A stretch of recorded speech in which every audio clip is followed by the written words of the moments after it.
Bismillahirrahmanirrahim. Assalamualaikum warahmatullahi wabarakatuh. Innal hamdalillah nahmaduhu wa nasta'inuhu wa nastaghfiruh wa na'udzu billahi min shururi anfusina wa min sayyiati a'malina. Faman yahdihillahu fala mudilla lahu wa man yudlilhu fala hadiya lahu. Asyhadu an la ilaha illallah wahdahu la syarika lah wa asyhadu anna Muhammadan abduhu wa rasuluhu la nabiyya ba'dah. Allahumma shalli wa sallim wa barik ala nabiyyina Muhammad ibn Abdillah wa ala alihi wa ashabihi wa mawalah wa la hawla wa la quwata illa billah. Amma ba'du. Para alim, para ulama, ustadz-ustadzah, para sepuh bini sepuh dan orang-orang yang kami tuakan, khususnya jamaah Masjid Darut Taqwa serta pemirsa dimanapun Anda berada. Pertama-tama bersyukur kehadirat Allah Subhanahu wa Ta'ala atas ridhonya dengan rahmat dan nikmatnya, terutama rahmat iman dan Islam. Kita masih bisa dipertemukan Allah dalam keadaan sehat walafiat. Mudah-mudahan pertemuan kita senantiasa membawa barakah kepada hidup kita, keluarga kita, barakah dunia dan akhirat kita. Amin ya rabbal alamin. Al-Fatihah. A'udzubillahi minasyaitonir rajim. Bismillahirrahmanirrahim. Alhamdulillahirabbil alamin arrahmanir rahim maliki yaumiddin. Iyyaka na'budu wa iyyaka nasta'in ihdinas siratal mustaqim siratal ladzina an'amta 'alaihim ghairil maghdubi 'alaihim waladdallin. Amin. Salawat dan salam kita aturkan kepada Nabi kita Muhammad sallallahu alaihi wasallam. Kita lanjutkan jamaah kajian hadis Bulughul Maram. Bismillahirrahmanirrahim. Babul walimah. Bab tentang walimah. Al walimatu mustaqqatun minal walmi. Kata walimah itu diambil dari kata al walmu, ya. Bi fathil wawi wa sukunil lam. Jadi walmi, ya, walmu. Minal walmi dari kata al walmu. Wa huwal jam'u, artinya al jam'u. Apa itu? Berhasil berkumpulnya, ya, suami istri. Li anna zawjaini yajtami'ani. Karena dua sosok suami istri itu telah berhasil akad nikah, ya, menyatu dalam satu ikatan suci pernikahan. Itu.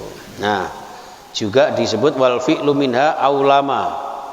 Dari aulama yulimu walimah gitu, ya. Di cara gampangane walimah niku tengeri diartikan wataqa wala kulli ta'amin yutakhadhu li sururi hadisin. Satu penyediaan hidangan tertentu, katakanlah resepsi, ya, atau seneng-seneng makan-makan karena adanya satu kegembiraan yang terjadi, satu sukacita yang dialami, yang yang diperoleh itu. Wa walimatul ursi ma yutakhadhu inda dukhul wa ma yutakhadhu indal imlak. Sedangkan walimatul urus itu adalah walimah yang terkait dengan keberhasilan akad nikah dan kepemilikan suami dan istri. Nah, itu awal mulanya seperti itu Bapak Ibu. Jadi walimah itu aslinya adalah untuk pernikahan. Namun seperti yang kita saksikan, seperti yang kemarin saya sampaikan, ada orang-orang yang kemudian mengartikan walimah itu resepsi apa saja, termasuk acara-acara tingkepan, walimatul hamli, khitanan, walimatul khitan, nggo ana sing arep budal haji umroh, walimatus safar, ya. Itu monggo, itu kiasan-kiasan yang mungkin maknanya mendekati dengan walimah. Tapi aslinya makna walimah itu adalah bertujuan untuk makan-makan, senang-senang bersama-sama, ya, sekaligus mengumumkan atas keberhasilan pernikahan kedua mempelai. Itu seperti itu. Ya, supaya nikahnya tidak menjadi nikah siri, nikah yang ditutup-tutupi, nikah yang dirahasiakan.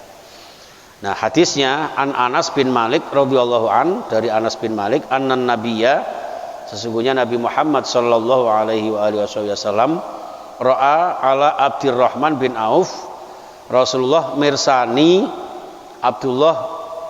Abdurrahman bin Auf asaro sufrotin, bekasnya kuning-kuning ya. Ada yang mengatakan di sekitar wajahnya, mungkin di pipinya.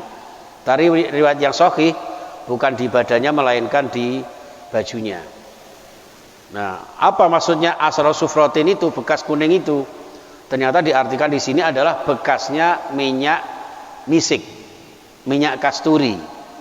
Di mana minyak misik atau minyak kasturi ini biasanya diperuntukkan bagi orang-orang yang mengalami satu peristiwa yang spesial, khususnya pernikahan. Ya, seperti itu. Nah, maka Abdurrahman bin Auf ini kok ada tanda kuningnya, bekas mendapat dikasih olesan minyak itu, maka kemudian Rasulullah bertanya, "Mahadza ya Abdurrahman?" Apa itu gitu. Jadi Rasulullah penasaran. Ya. Bahasanya anak-anak sekarang kepo. Ya. Kamu kok dapat kuning-kuning bekas minyak itu, kamu habis ngapain gitu. Ya. Masuk kamu habis nikah kan begitu. Kasarannya seperti itu. Nah, terus beliau menjawab, Abdurrahman bin Auf menjawab, "Ya Rasulullah, inni tazawwajtum ra'atan ala wazni nawatin min zahabin." Ya, min zahabin. Ya Rasul, saya tazawwajtum ra'atan, menikahi seorang gadis, seorang wanita, ala wazni nawatin min zahabin, dengan mas kawin hanya 1 biji emas. Nggak tahu 1 biji emas itu 1 gelondong apa gimana, nggak tahu ya, nggak disebutkan di situ. 1 biji emas. Nah, sekarang ini ada cenderamata yang buntir kecil, apa namanya Isfais? Gold apa itu sekarang ya? Sekarang muncul itu. Itu ternyata hadisnya ada ala wazni nawatin min zahabin. Jadi dengan mas kawin 1 biji emas. Intinya Abdurrahman bin Auf ini sudah menikah. Nah, terus qala Rasulullah dawuh, fabarakallahu laka. Mudah-mudahan Allah memberkaimu. Kelanjutannya beliau memerintahkan aulim walau bisyatin. Oleh karena itu, hai Abdurrahman, umumkan ya, adakan walimah walau bisyatin ya, walaupun dengan satin itu cara bahasanya jenengan sate ya. Kalau orang Madura sate ya, itu dari bahasa Arab. Syatin itu kambing. Makanya sate itu biasanya identik dengan sate kambing. Walaupun perkembangannya khas Madura, Ponorogo itu ada sate ayam. Tapi sate itu aslinya dari bahasa Arab syatin. Ya, itu dari makna kambing itu sendiri. Ya. Jadi aulim walau bisyatin, adakanlah walimahan walaupun dengan seekor kambing. Ya, ini hadis sahih muttafaqun alaih dan menjadi lafaz spesial di dalam sahih kitabnya Imam Muslim. Satu lagi jamaah sekalian, wa ani bin Umar, dari Abdullah bin Umar radhiyallahu anhuma qala dawu sahabat Abdullah bin Umar qala Rasulullah sallallahu alaihi wasallam, idza du'iya ahadukum, ketika salah seorang di antara kalian itu diundang ilal walimah, untuk walimahan ya, diundang resepsi, maka fal ya'tiha, hendaknya mendatangi ya Pak ya. Jadi walaupun protokol kesehatan panjenengan kok diundang, walaupun undangannya sekarang cukup praktis, ekonomis, apa Pak? Cukup dengan share lewat WA. Jadi undangannya dulu kan jenengan antarkan satu persatu ke rumah masing-masing, sekarang nggak perlu, difoto, di share, mohon kehadirannya, ini undangannya, cukup seperti itu. Bahkan kalau di desa itu tradisinya, nggak tahu kalau di Madura, di Jawa Tengah itu kalau mengundang itu bahkan dengan besean istilahnya, ya. Jadi makanan kelengkapannya begitu ditaruh di besek, di situ kemudian ada tulisannya mohon kehadirannya dan sebagainya. Nah, dan doa. Ya, seperti itu.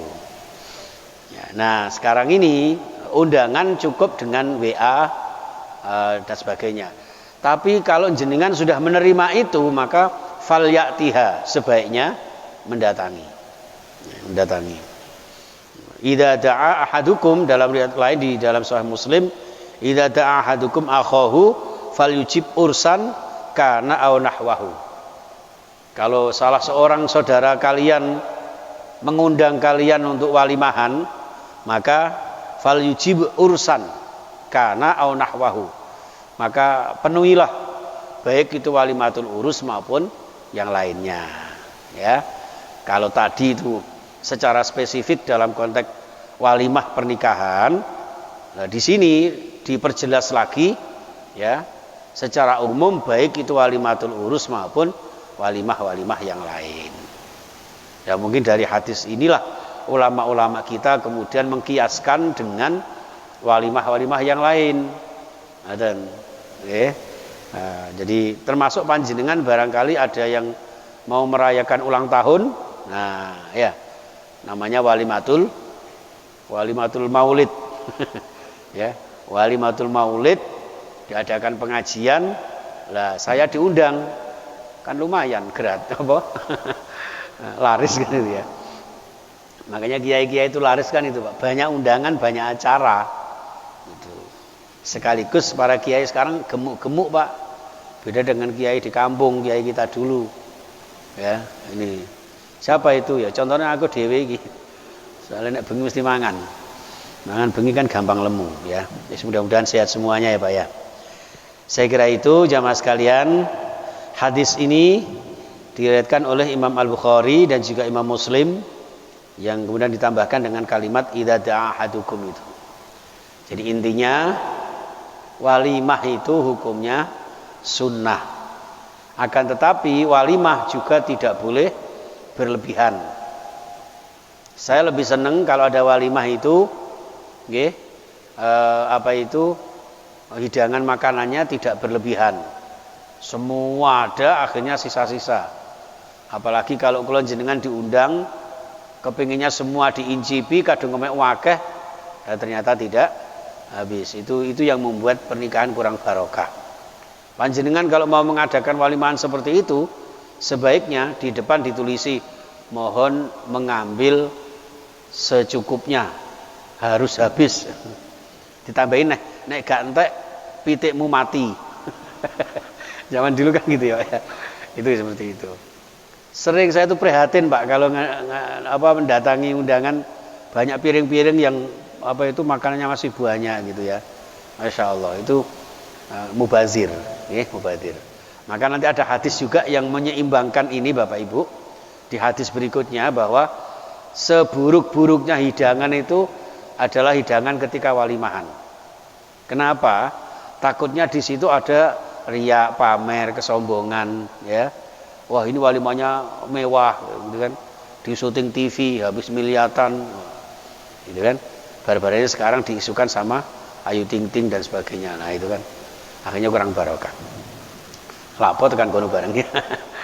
Oke, saya kira itu jamaah sekalian sedikit kajian kita pada pagi hari ini. Mudah-mudahan dibarengi dengan hidayah Allah Subhanahu wa taala, dan yang terpenting lagi berdoa kepada Allah, mudah-mudahan ya Pak ya, virusnya semakin ini gimana nih Pak ya. Nggih, monggo Ustaz.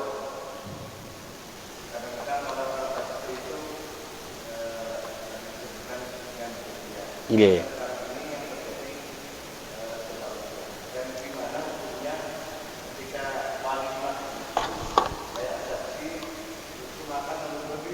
Oh iya. Nah, termasuk itu. Jadi makanya termasuk hadis kenapa seburuk-buruknya hidangan adalah hidangan walimahan. Ya termasuk cara-cara makannya kadang jauh dari sunnah Rasulullah. Ngambilnya dari kiri. Kalau sunnah Rasulullah kan dari kanan, makan sambil duduk, ambil yang paling dekat. Ini kalau walimah model seperti itu kan kadang ngambilnya justru yang jauh-jauh. Duduk kita di sini, Di situ ada bakso wis bosen. Nang kono ono kikil, akhirnya mlayu rono ono kikil juga kikil misalnya. Kikil durung entek, wah ternyata gak enak. Juga rawon gak entek sego goreng. Nah, akhirnya gak entek kabeh. Ya itu yang menjadi jauh dari sunnah Rasulullah SAW. Jadi untuk itu yang hadis ketiga nanti itu yang sudah saya sampaikan, seburuk maka dari itu supaya tidak menjadi seburuk-buruknya hidangan, ya hidangan itu secukupnya. Terus di walimah itu disediakan kursi-kursi sehingga tidak mengundang mereka untuk makan sambil berdiri. Ya, kadang-kadang disediakan kursi itu kadang para pengunjung itu, para undangan makan sambil berdiri, jalan-jalan, sambil ngobrol gitu, ya. Ya apa? Corona. Kelompok rondo mempesona. Cerita-cerita macam-macam. Ya. Itu sehingga sebaiknya yang Islami itu, ya saya pernah mendatangi di mana? Di daerah Sidoarjo, Ustaz. Itu bagus sekali. Jadi ada tulisan disediakan kursi secukupnya di pinggir. Jadi habis datang foto dengan manten, lalu ngambil hidangan, ya di pinggir itu sudah sedia kursi banyak. Ya di pinggir-pinggir itu. Terus ada tulisannya, mohon berkenan untuk makan sambil duduk. Itu seandainya seperti itu bagus, ya. Tapi nek sing gak anu ya alah mangane diatur rek. Gitu ya.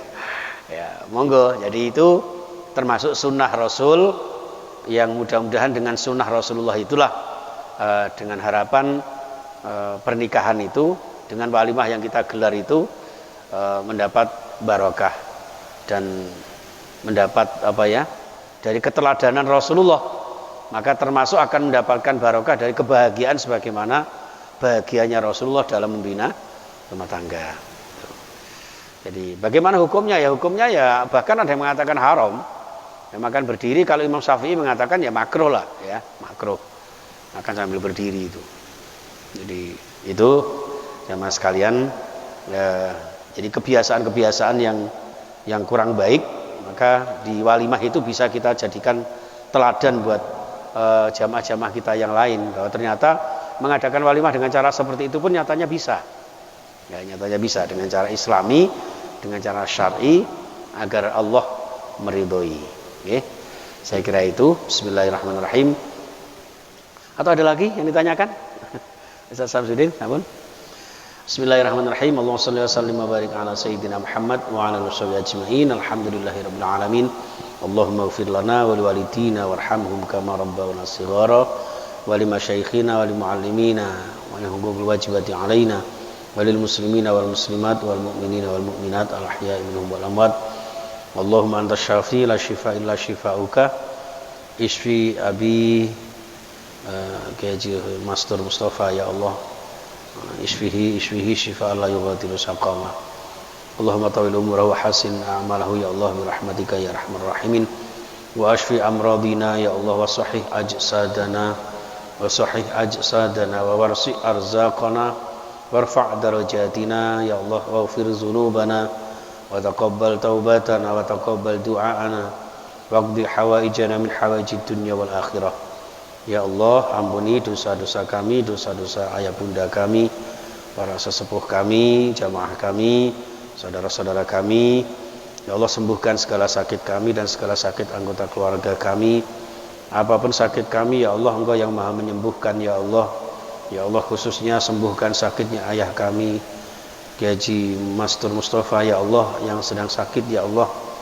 Ya Allah, berikan panjang umur, sehat walafiat, ya Allah, sembuhkan sakit beliau, ya Allah. Ya Allah, juga sembuhkan saudara-saudara kami yang terkena corona, ya Allah, dan hilangkan virus ini dari muka bumi ini, ya Allah. Ya Allah, jadikan hidup kami hidup yang barokah, hidup yang istiqomah. Engkau berikan kami rezeki yang halal dan thayyibah mubarakah, rezeki yang bisa kami gunakan untuk zakat, infak, sedekah, berziarah ke Makkah, Madinah, berziarah ke makam Rasulullah. Jadikan rumah tangga kami sakinah, mawaddah, warahmah, putra-putri kami sholih sholihah, ahli ibadah, berakhlakul karimah, dan suatu saat nanti Engkau ambil diri kami, Engkau akhiri ajal kami dalam keadaan husnul khotimah. Rabbana atina fid dunya hasanah wa fil akhirati hasanah wa qina adzaban nar. Wa sallallahu ala sayyidina Muhammadin wa ala alihi wasallam walhamdulillahi rabbil alamin. Subhanakallahumma wa bihamdika asyhadu an la ilaha illa anta astaghfiruka wa atubu ilaik. Assalamualaikum warahmatullahi wabarakatuh.